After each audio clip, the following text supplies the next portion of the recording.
Welcome back to the Forecast, brought to you by Headstorm, the show that teaches you how to engineer growth by learning from industry luminaries to provide you with tactical steps you can use tomorrow. I'm John Humphrey, the guest host of Headstorm Forecast. I've spent my entire career helping services companies grow revenue.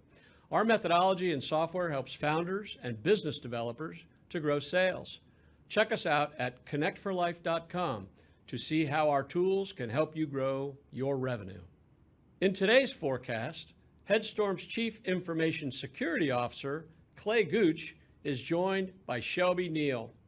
Shelby is the Business Risk and Controls Advisor lead at USAA Insurance. She is at the forefront of all cybersecurity controls and governance aimed at some of today's most significant threats. Today, she's talking about her approach to security controls and compliance. She's also going to give us an inside look at the best time to implement controls, the shift to passwordless environments, and security beyond what's required. Shelby, it's an honor. Let's get started.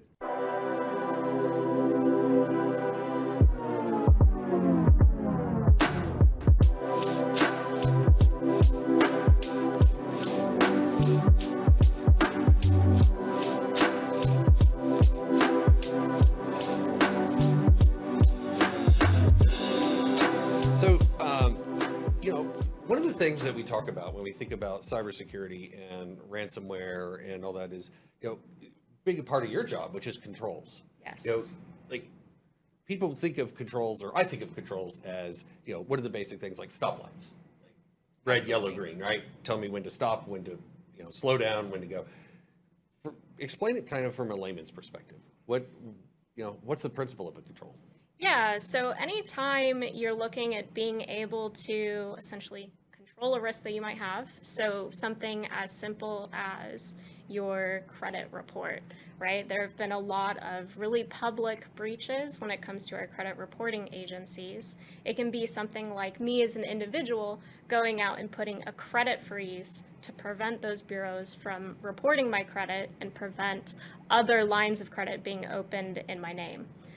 That's a pretty simplistic example, but there are also even more simple. Every time you want to log into Facebook or Twitter, you have to provide your username and password, and those are another form of control that you see pretty much every day in your life at this point. Interesting. So a password is effectively a control.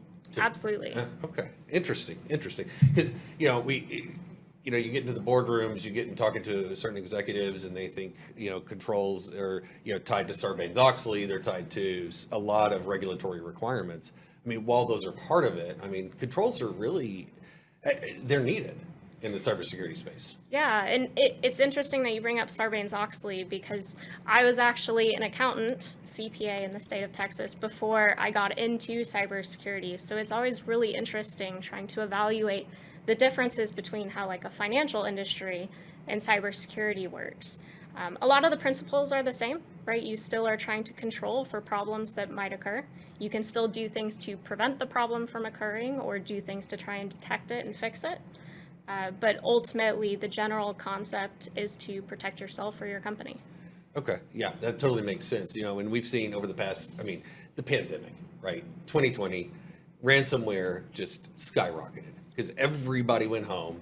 And what I'm thinking is there was a lack of controls that were put on everybody's endpoints or their workstations, laptops. Is that what y'all saw? Yeah, that's definitely one way that a breach can happen.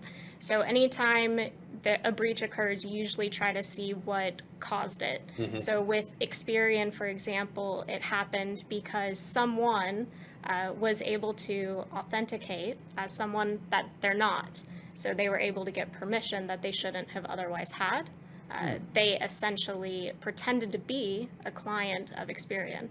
So most people might think that we, the individuals, would be the clients of those credit bureaus. That's not the case. Their clients would be like the Amexes and Visas, people who might give out a line of credit. Okay. So they provide a way for those other businesses to be able to look up Clay Gooch, see what dirty secrets you're hiding, right, on your credit report, get your credit Hopefully score. hopefully all that stuff's buried. It was a dark time in my life. And when they don't have control mechanisms around the access to that data, they're liable to get breached and to lose our important information and potentially even get our identity stolen. Yeah, I mean, we saw a lot of that. I mean, and Experian was a big one, right? I mean, it really transformed a lot of that, a lot of the credit reporting agencies' environments. It really had them bolster their cybersecurity efforts. I mean, folks got fired just because they didn't patch software appropriately. They didn't, have all that stuff done. They knew they should have, but they didn't.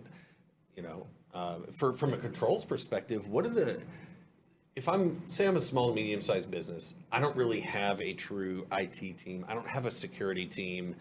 I don't have somebody like you that's telling me, here are the controls you need to meet. Like, what are the basic building blocks, or what are the basic things or check boxes that I can do to prevent myself from getting, on the news, from being ransomed? Yeah, I think the general concepts are the same, regardless of the size of your business or even you as an individual.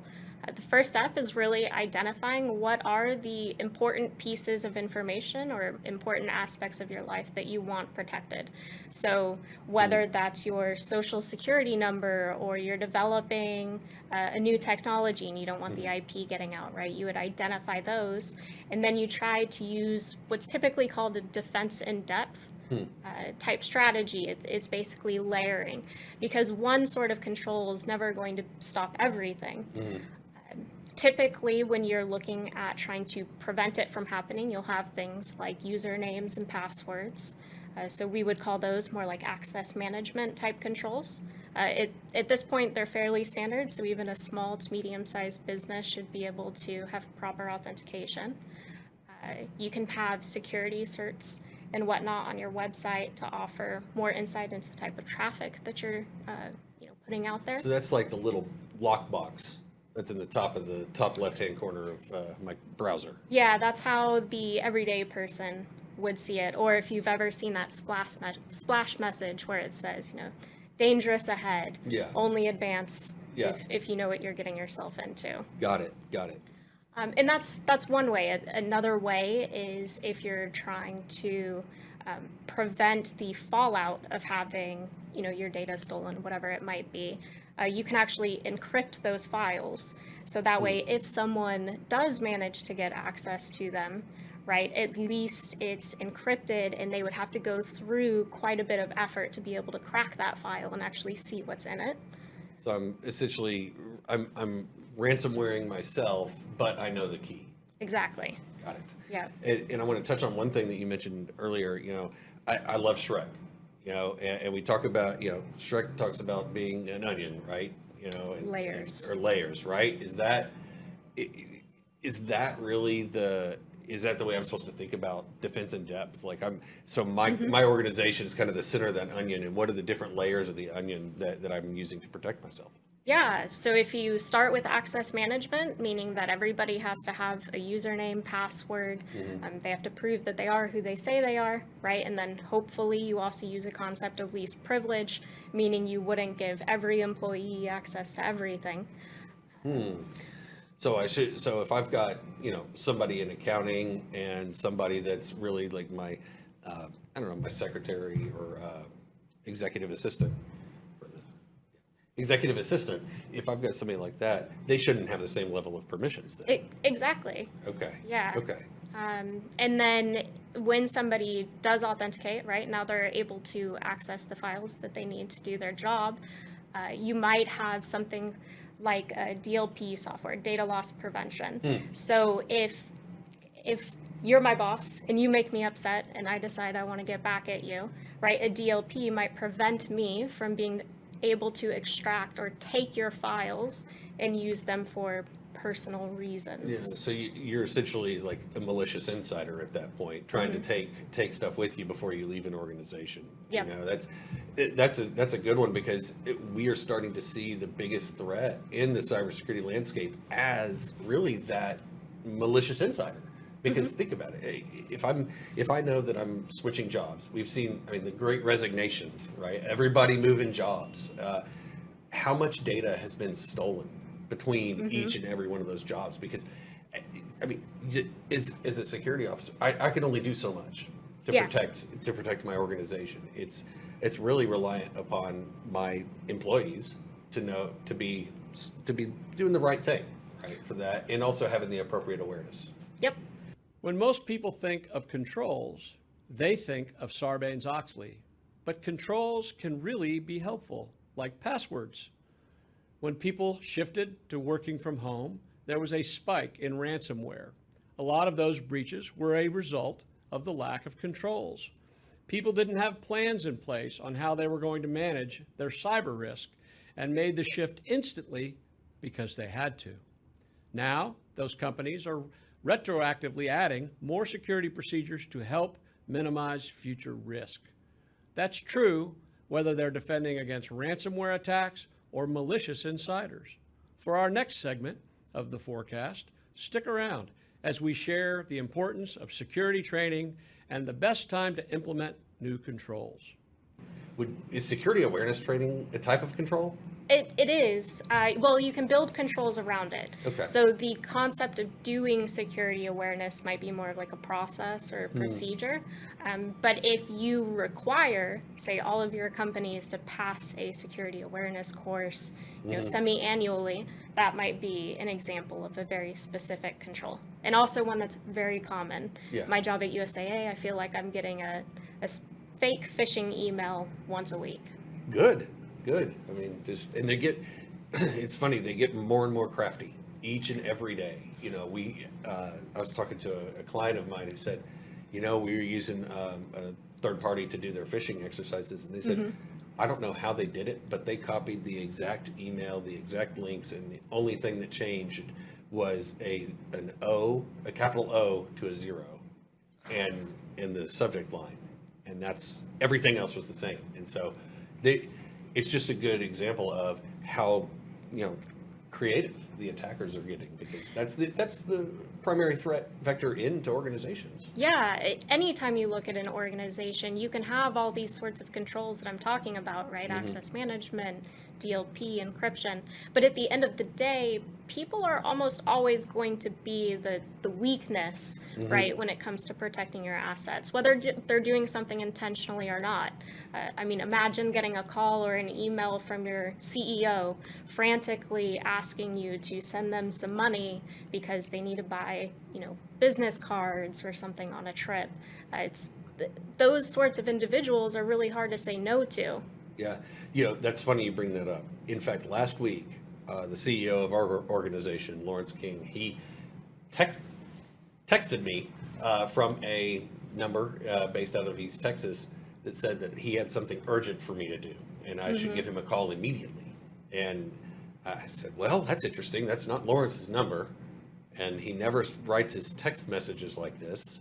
We're starting to see that more and more and more of attackers just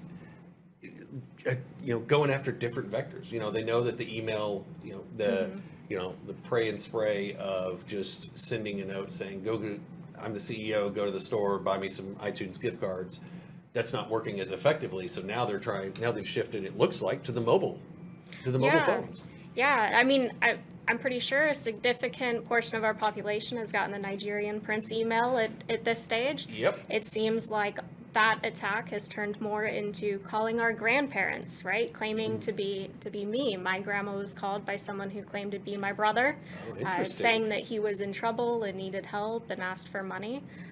Luckily, she had the mental fortitude to understand that wasn't my brother, so she didn't fall for it. But that's a common everyday one that impacts, we the people. Yeah, no, that's a good point, and you're right. I mean, the world would be, from a cybersecurity perspective, much more safe if it were just left up to not humans in that perspective.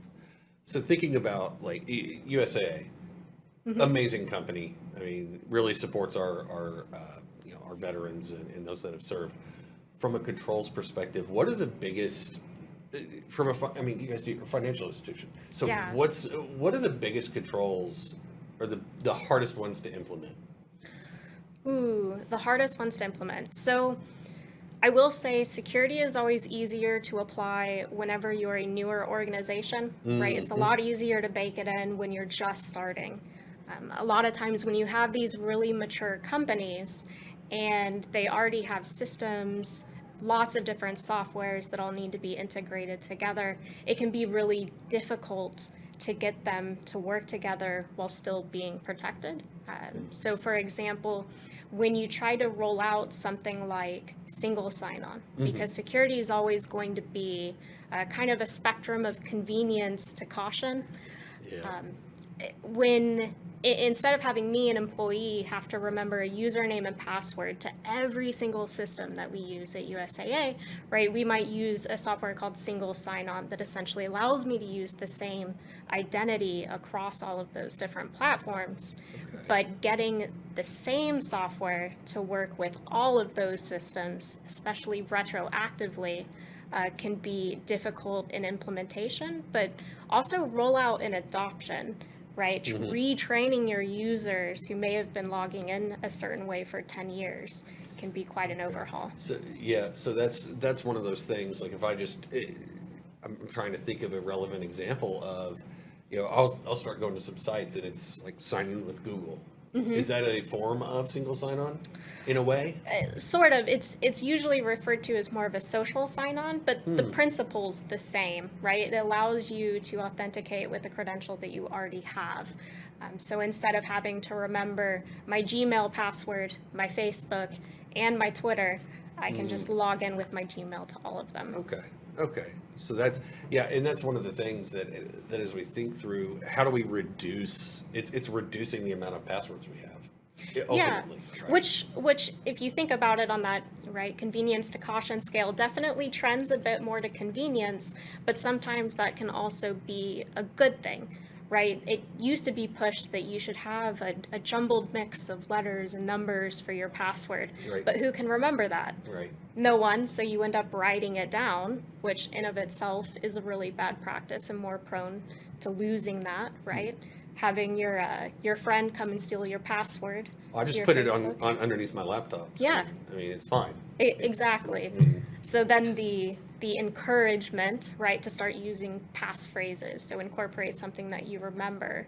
And now we're kind of at the space where services that do password vaults, so something like LastPass or Google Vault, right, are becoming more common because they let you have different passwords for all of your sites, but you only really have to remember the one master password. Okay, so I know I use at home. I use a password management tool to manage my passwords, which is great because you're right. That way I don't have to worry about X number of passwords, and I'm not saving them and writing them down on a piece of paper for one of my kids to rip and destroy. Security training can be vitally important. It lets people know what's okay and what they should report. Phishing is one of the largest threat vectors companies face. The phishers are improving their craft every day and making their emails more convincing. So, it's important for you and your employees to do the same and to get better at spotting those emails every day. Fortunately, you can implement new controls like security training at any time. And the best time to do it is always now. Next up on the forecast, if you're compliant, that means you're secure, right? Thinking about the future of passwords, we've heard a lot of talk about. I mean, Microsoft's been a very vocal advocate of this. Is passwordless. Absolutely. I mean, what's that about, and does that help you meet? Does that help? I mean, we're talking controls, right? Does that help meet some of the controls? Partially. So you're still going to have to figure out a way to authenticate, right? Whether that's instead of having a password to log into your Xbox account, Xbox will send you an email to your one identity that you click to verify it's you, or depending on that's what that is. That's one way to do it. Okay. It just means that you don't necessarily have a password for a specific platform, but you still need a way to prove that you are who you say you are. Okay, so there's many ways to do passwordless. I mean, I know for a couple of accounts I have to use the little USB thing. You plug it in, and it validates that as a token. Yep. And then like you were saying, the one-time password type thing, and that's what for the Xbox platform and really anything Microsoft.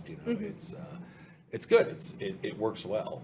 So that's a good way to say. Really, it's as companies start moving that way, it's just got to make sure that we're doing it effectively, and that also the software, like you were saying. So for new organizations, it's relatively easy to implement.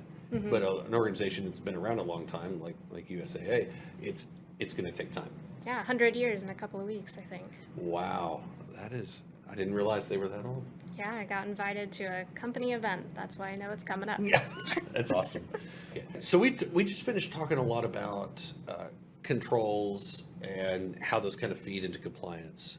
The next thing I really want to I really just want to talk about, which is compliance and security, right? Every single payment card industry breach that I have worked, they have passed their PCI DSS certification, which states that they have passed the audit saying that their controls are in place and that they're good to go.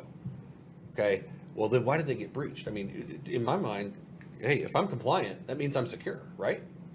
If only it were that simple. So anytime you're looking at compliance, right, in terms of general security, that's going to differ a lot based off of the requirements and regulations around the specific company that you're talking about, right? A bank or a hospital might be heavier regulated than oil and gas or a mom and pop shop, right? For your example, the payment card industry, heavily regulated, right? All sorts of expectations. A lot of times whenever you are doing a PCI, payment card industry audit, there's a very specific set of questions and circumstances that you go through as the auditor to make sure that they are compliant and adhering.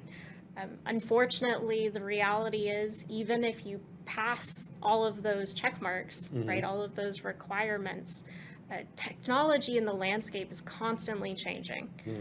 There are always new vulnerabilities being found. There are always different things getting introduced into environments. I would say sometimes being the hacker pays a little bit more than being the one trying to prevent the hacking. So in terms of, talent, or at least the desire to innovate how you go about hacking, might trend a little bit more towards the bad actors out there. So you can pass an audit, and that means that you're doing well, but it doesn't mean that you're foolproof. Even the defense in depth strategy, right, that we talked about earlier kind of represents that. Ultimately, you try to have the layered approach in case something fails, but there's always that chance, however low, that everything fails. Somebody manages to get in, get the information, and do with it what they will. Yeah, so one of the things, audits are, you can have an ongoing audit, every quarter or what have you, right? But it's a point in time, right? Yes. So I could have my systems all buttoned up, require passwords on everybody, require multi-factor authentication on everybody. Auditor comes in, good to go, and then the next day just turn it all off.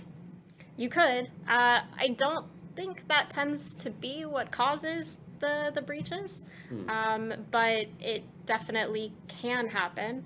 I think oftentimes it's the maintenance of those things. So having a control right at one point doesn't necessarily mean that will always and forever be the appropriate control for that situation. If your technology changes, you need to adapt with it. The environment changes, you need to adapt with it. So just because it's a point in time doesn't mean that you can't also look at, the governance. So how well a company does during those maintenance period when the auditor's not in the room. But, it does happen where people fail to do what they need to do. Well, great. Well, Shelby, thanks for taking some time today talking about controls, talking about how that applies to ransomware, how it applies to cybersecurity, because ultimately, we could put a lot of things into practice from like requiring multi-factor authentication, from making sure that our passwords are complex, making sure that really that we as humans are the first line of defense against the attackers. A lot of these things feed into controls, which then feed into audits, and which then feed into really just how quote unquote secure an organization is. So great. Thanks for your time today. Greatly appreciate it. Yeah, thanks for having me. Looking forward to what Headstorm has on the radar. All right. Sounds good. Thanks. Even if you're in a heavily regulated industry and checking off everything on your compliance checklist, that doesn't mean you're safe. Why? Because an audit is a measure of your security at a specific point in time, and it can only measure so much. So you could spend a couple of weeks or a month shoring up your security to meet checklist requirements, then instantly go back to business as usual without having made long-term change. If you are keeping up with those controls, it does make you significantly safer, though. The Forecast's next segment will give you the inside scoop on what 3 questions you should be asking yourself right now. Stick around. Okay, so 3 big questions. How do you prepare? Let's get left of the hack. One of the things that we talk about in security and even software DevOps is how do we shift left? Let's get as far left as we can, and that's preparing. The 3 questions that organizations need to ask themselves, like your pet shop: how quickly can we recover if we do get ransomware? How quickly can we bring back our ERP system, our accounting software? Do we have recent backups? Most importantly, have you tested your backups for recovery? Hey, all I know is I backed up I got my servers, they're backed up on these things called tapes. Okay, they look like cassette tapes. Y'all probably don't know what those are. They look like they look like VHS tapes. Do y'all know what those are? Yes? Okay. All right, good. It's like Blu-ray. It's like Blu-ray. Real thick. Anyway, a lot of companies back them up on digital tape, and they get stored at places like Iron Mountain and facilities like that. And what happens, companies just trust that and they don't test it. So what happens when you have an incident and you're like, I'll go get my tapes. I got this. We're just trying to restore it, and the tape has become corrupted. So then you're SOL. Okay, so incident toolkit. How do you become prepared, right? You want to make sure you have your processes, your policies, your standards, your security awareness training, and all that. You want to have your physical protections in place, on the machine. How do people get secure access to their laptops? How do we protect our perimeter? Think about it like an onion, right? So the outside of the onion is really just one of the different things that we have to protect ourselves. And then we have network controls in place. We've got firewalls here on site. Hopefully we'll be rolling out continuous VPN back here in the near future to protect that. Then we have our host and our operating system controls, application controls, and then data controls to make sure that everything is in place and everything is secured. Okay, incident lifecycle. We talk about cybersecurity incident here, and these are the 4 stages. This is based on National Institute of Standards and Technologies, 861 incident response lifecycle. Prepare and prevent, detect and analyze, contain and eradicate, recover, and have your post-incident, post-mortem.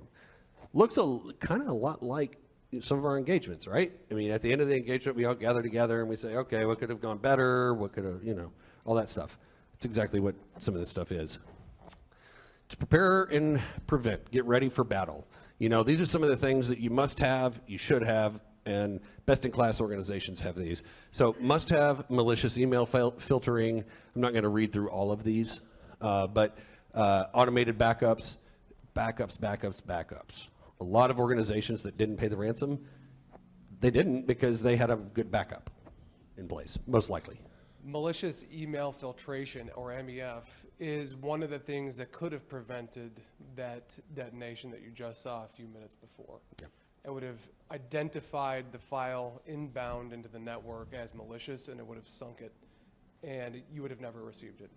And so making sure that companies are doing their share and making sure that they're taking the time to buy and correctly deploy this type of solution is ultra imperative. Yeah, good point. And one of the things that also stemming from that, when I talked about on this slide, talked about application level controls. Some of you may notice that you're not able to do macros in some of our applications. That email is the exact reason why. So, there are things I put in place to make sure that we are secure and protected from malicious activity there. So it's just in case something gets through malicious email filtering. Organizations should have a cybersecurity incident response plan. You should have full logging for at least 30 days in policies, standards. And really important, I was talking to one of our clients this week about asset inventory. We were doing a physical security assessment, found like a Western Digital NAS drive, just like home edition that they got at Best Buy, sitting like on the floor in the server room. I was like, what's that? Well, I don't know. Really? So These are common. It was already plugged in. Yeah, these are common things. yeah, Very common. you see them all the time. So I said, well, do you know where all this stuff is? No. Do an asset inventory. That's one of the first things you should do. Best-in-class organizations will have your cybersecurity insurance, next-generation firewall, and an intrusion prevention system. Thanks, as always, for tuning in for the forecast, brought to you by Headstorm, with your hosts, John Humphrey and Clay Gooch. As part of this vast community, we hope these tips and insights will make a difference, future-proof your business, your mindset, and help you surpass your expectations. Feel free to reach out. Our contact info is in the description. Hope to see you next time as the forecast brings you more thoughts from industry leaders and strategies to engineer growth.